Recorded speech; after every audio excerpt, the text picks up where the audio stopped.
Hello viewers, অচিন্ততার free coaching চ্যানেলে তোমাদের সকলকে স্বাগত জানাই। আজকের এই ভিডিওতে তোমরা যারা নেতাজি সুভাষ ওপেন ইউনিভার্সিটিতে ইউজি বিডিপি কোর্সে হিস্ট্রিতে থার্ড ইয়ারে পড়ছো, তোমাদের যে CC12 পেপারটি রয়েছে, এই পেপারটির যে সাজেশন 2024 সালের সাজেশন নিয়ে আলোচনা করব এই ভিডিওতে। এর আগের একটি ভিডিওতে আমি তোমাদের CC11 এবং CC13 পেপার দুটির সিলেবাস নিয়ে বিস্তারিত আলোচনা করেছি এবং তার সাজেশনও দিয়ে দিয়েছি। তার লিঙ্ক দেওয়া থাকবে ভিডিও ডেসক্রিপশন বক্সে, তোমরা বাকি দুটি পেপারেরও সাজেশন দেখে নেবে। তো দেখো, তোমাদের 10 নাম্বারের জন্য যে প্রশ্নগুলো তোমরা করবে এই পেপারটিতে, তার মধ্যে এই প্রশ্নগুলোই কিন্তু বেশি ইম্পর্টেন্ট। এর মধ্যে অনেকগুলি প্রশ্নের উত্তর তোমরা পেয়ে যাবে এই ভিডিও ডেসক্রিপশন বক্সে, এই প্রশ্নগুলির উত্তরের লিঙ্ক দেওয়া থাকবে। তো দেখো, মুঘল সাম্রাজ্যের পতনের পিছনে কোন কোন মূল বিষয় দায়ী ছিল? পরেরটি অষ্টাদশ শতাব্দীর ভারতবর্ষের সামাজিক পরিস্থিতি কীরূপ ছিল? পরেরটি মুঘল সাম্রাজ্যের অবক্ষয়ের ক্ষেত্রে আর্থসামাজিক সংকট কতটা দায়ী? এখানে বলে রাখি, যেসব প্রশ্নের এরকম টিক চিহ্ন দেওয়া রয়েছে সেগুলি কিন্তু সব থেকে বেশি ইম্পর্ট্যান্ট, অর্থাৎ যেগুলি ইম্পর্ট্যান্ট সেগুলো আমি এখানে টিক চিহ্ন দিয়ে রেখেছি, তোমরা একবার মিলিয়ে দেখে নেবে। পরেরটি দেখো, 4 দাগে রয়েছে, অষ্টাদশ শতকের মধ্যভাগে কৃষক বিদ্রোহ সংগঠিত হওয়ার কারণ কী ছিল? এই বিদ্রোহগুলো কি মুঘল সাম্রাজ্যের পতনকে ত্বরান্বিত করেছিল? পরেরটি দেখো, 5 দাগে, অষ্টাদশ শতাব্দীর মধ্যভাগে ভারতবর্ষের ভূমি রাজস্ব ব্যবস্থা সম্বন্ধে আলোচনা করো। 6, অষ্টাদশ শতকে ভারতে ইংরেজ ইস্ট ইন্ডিয়া কোম্পানির চারিত্রিক বৈশিষ্ট্য সম্পর্কে আলোচনা করো। 7, চিরস্থায়ী বন্দোবস্ত বাংলার অর্থনীতিতে কী প্রভাব ফেলেছিল? 8, কিভাবে অষ্টাদশ শতকের মাঝামাঝি সময় থেকেই ইংরেজ ইস্ট ইন্ডিয়া কোম্পানির ক্ষমতা ভারতীয় উপমহাদেশে ধীরে ধীরে প্রতিষ্ঠিত হতে শুরু করে। পরেরটি 9 দাগে, বাণিজ্যবাদ কি? অষ্টাদশ শতকে ব্রিটিশের বাণিজ্যবাদ নীতি লেখো। পরেরটি দেখো, পলাশী পরবর্তী পর্বে সম্পদ নিষ্কাশনের বিষয়টি আলোচনা করো। পরেরটি রয়েছে টিপুর সঙ্গে ইংরেজদের সম্পর্কের একটি প্রবন্ধ লেখো। এবং পরেরটি দেখো, 12 দাগে, ইঙ্গ মারাঠা প্রতিদ্বন্দ্বিতার প্রধান কারণগুলি আলোচনা করো। তো এখানে যে প্রশ্নগুলো টিক চিহ্ন দেওয়া আছে সেগুলোই কিন্তু বেশি ইম্পর্টেন্ট। পরেরটি দেখো, ভারতে ব্রিটিশ সম্প্রসারণের প্রকৃতি সম্পর্কে বিশদ বিবরণ দাও। ব্রিটিশ সাম্রাজ্যের ভাবাদর্শ গঠনে কি কি বিশ্বাস ও নীতি কাজ করেছিল? পরেরটি ব্রিটিশ শাসনে আধুনিক শিক্ষার বিকাশ আলোচনা করো। পরেরটি ঔপনিবেশিক ভারতের দেশীয় শিক্ষা ব্যবস্থা কেমন ছিল? এখানে অনেক প্রশ্ন আছে, তার মধ্যে তোমরা যদি শর্ট সাজেশন চাও তাহলে তোমরা কিন্তু টিক মার্কগুলো অবশ্যই করবে। পরেরটি দেখো, ব্রিটিশ ভারতের ভূমি রাজস্ব ব্যবস্থা সম্পর্কে ব্যাখ্যা করুন। পরেরটি চিরস্থায়ী বন্দোবস্ত, এই প্রশ্নটা রিপিট হয়েছে, এর আগেও একবার লেখা আছে, এটা আবার এখানে লেখা হয়েছে। চিরস্থায়ী বন্দোবস্ত প্রবর্তনের পেছনে উদ্দেশ্যগুলি কী ছিল? চাষিদের অবস্থার উপরে কী প্রভাব ছিল? পরেরটি ঔপনিবেশিক ভারতের অরণ্য নীতি কেমন ছিল? পরেরটি 1878 সালের অরণ্য নীতি ব্যাখ্যা করো। পরেরটি ঔপনিবেশিক ভারতের দুর্ভিক্ষের কারণগুলি কী ছিল? পরেরটি ঔপনিবেশিক স্থানান্তরিত উৎপাদনের সুফল ও কুফলগুলি কী ছিল?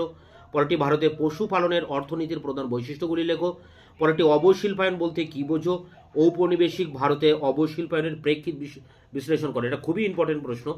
পরেরটি দেখো, এজেন্সি হাউস কোন প্রেক্ষাপটে গড়ে ওঠে, এর পতনের কারণ কি? পরেরটি সম্পদের বহির্গমন বলতে কী বোঝেন?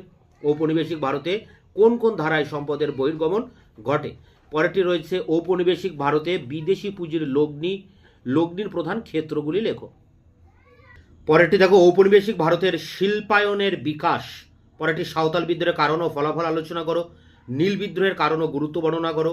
1857 সালের বিদ্রোহের কারণগুলি আলোচনা করো। 1857 সালের বিদ্রোহের প্রকৃতি বা চরিত্র আলোচনা করো। এই জায়গা থেকে আশা করি তোমরা 2টি প্রশ্ন কমন পাবে। এই যে প্রশ্নগুলো, এখানে 5টা প্রশ্ন দেওয়া আছে, এই 5টি প্রশ্ন যদি তোমরা করো, এখান থেকে একটা তো পাবেই, 2টো প্রশ্ন তোমরা কমন পেয়ে যেতে পারো। তাই তোমরা এই 5টি প্রশ্ন খুব ভালো করে দেখে যাবে। এরপরে দেখো, মার্ক 6 অর্থাৎ 6 নম্বরের প্রশ্নের জন্য যে প্রশ্নগুলো তোমরা করবে, দেখো প্রথম প্রশ্ন, রাম দুলাল দে কে ছিলেন? তিনি কিভাবে সামুদ্রিক বাণিজ্যের উন্নতি ঘটান? পরেরটি, ইউরোপীয় রপ্তানি বাণিজ্যে দেশীয় বণিকদের ও ব্যবসায়ীদের কি ভূমিকা? পলাশী উত্তর পর্বে বাংলার বৈদেশিক বাণিজ্যের উপর টিকা লিখুন। ব্রিটিশ কর্তৃক অযোধ্যা অন্তর্ভুক্তিকরণের প্রকৃতি ব্যাখ্যা করুন। পাঞ্জাব কিভাবে অধিকৃত হয়েছিল? নেপিয়ার কে ছিলেন? সিন্ধু প্রদেশে তার ভূমিকা কী ছিল? পরেরটি, ব্রিটিশ সাম্রাজ্যের নির্মাণে জাতিগত দৃষ্টিভঙ্গি কী প্রভাব ফেলেছিল? পরেরটি, ঔপনিবেশিক শিক্ষা ব্যবস্থার সঙ্গে দেশীয় শিক্ষা ব্যবস্থার পার্থক্য কী? রায়তওয়ারি বন্দোবস্ত ও মহলওয়ারি বন্দোবস্তের মধ্যে পার্থক্য লেখো। এগুলো আলাদা করেও দিতে পারে, রায়তওয়ারি বা মহলওয়ারি টিকা দিতে পারে, আবার একসাথে পার্থক্য জানতে চাইতে পারে। পরেরটি, ব্রিটিশ যুগে ভূমি রাজস্ব ব্যবস্থা ভারতীয় কৃষক কুলকে কিভাবে প্রভাবিত করেছিল? পরেরটি দেখো, গ্রামীণ অর্থনীতির ওপর মহলওয়ারি বন্দোবস্তের কী প্রভাব পড়েছিল? দেশীয় জনগণের ওপর অরণ্য নীতি কী প্রভাব ফেলেছিল? ঔপনিবেশিক সরকার দুর্ভিক্ষ নিবারণে কী ব্যবস্থা নিয়েছিল? ঔপনিবেশিক ভারতে স্থানান্তরিত কৃষিকার্যের কী কী পরিবেশগত প্রভাব ছিল, ইস্ট ইন্ডিয়া কোম্পানির একচেটিয়া বাণিজ্য ভারতীয় অর্থনীতিকে কিভাবে প্রভাবিত করেছিল, ঔপনিবেশিক ভারতের শিল্পায়নকে কি সীমাবদ্ধ শিল্পায়ন বা বলা উচিত হবে। পরেরটি দেখো, পাবনা বিদ্রোহের কারণ কি, খুবই ইম্পর্টেন্ট প্রশ্ন, আমি টিক চিহ্ন দিয়ে রেখেছি। 1875 দাক্ষিণাত্য দাঙ্গার একটি সমালোচনামূলক পর্যালোচনা করো। পরেরটি 1857 খ্রিস্টাব্দের বিদ্রোহ কেন ব্যর্থ হয়েছিল। পরেরটি হান্টার কমিশন সম্পর্কে টিকা লেখো, উডের ডেসপ্যাচ সম্পর্কে টিকা লেখো, ঝুম চাষ সম্পর্কে টিকা লেখো, নতুন যোগাযোগ ব্যবস্থা এবং পরিবহন গ্রামীণ সম্প্রদায়ের সামাজিক অর্থনৈতিক জীবনে কী প্রভাব ফেলেছিল। পরেরটি দেখো, শিক্ষা বিস্তারে খ্রিস্টান মিশনারিদের কার্যকলাপ সংক্ষেপে লেখো। এবং শেষ প্রশ্ন, ঔপনিবেশিক রাষ্ট্রের সেনাবাহিনী, পুলিশ এবং আইনের প্রাথমিক কার্যকলাপ আলোচনা করো। দেখো এখানে অনেকগুলি প্রশ্ন দেওয়া আছে, প্রায় 25টি, এর আগেও প্রায় 25টা মতো প্রশ্ন বড় 10-এ দেওয়া আছে, কিন্তু এটা তোমাদের সিলেবাস ধরে কম্প্যাক্ট সাজেশন করা আছে। এর ভিতর থেকে যদি তোমরা খুবই ইম্পর্টেন্ট প্রশ্নগুলো পড়তে চাও তাহলে তোমরা এই টিক মার্ক কোশ্চেনগুলো অবশ্যই দেখে যাবে, এগুলোই কিন্তু বেশি ইম্পর্টেন্ট এবং তার সংখ্যা কিন্তু খুব বেশি নয়, 12-14টা করে প্রশ্ন এরকম টিক চিহ্ন দেওয়া আছে। এটাই কিন্তু শর্ট সাজেশন, আর ফুল সাজেশন সম্পূর্ণটাই তোমাদের সামনে তুলে ধরেছি।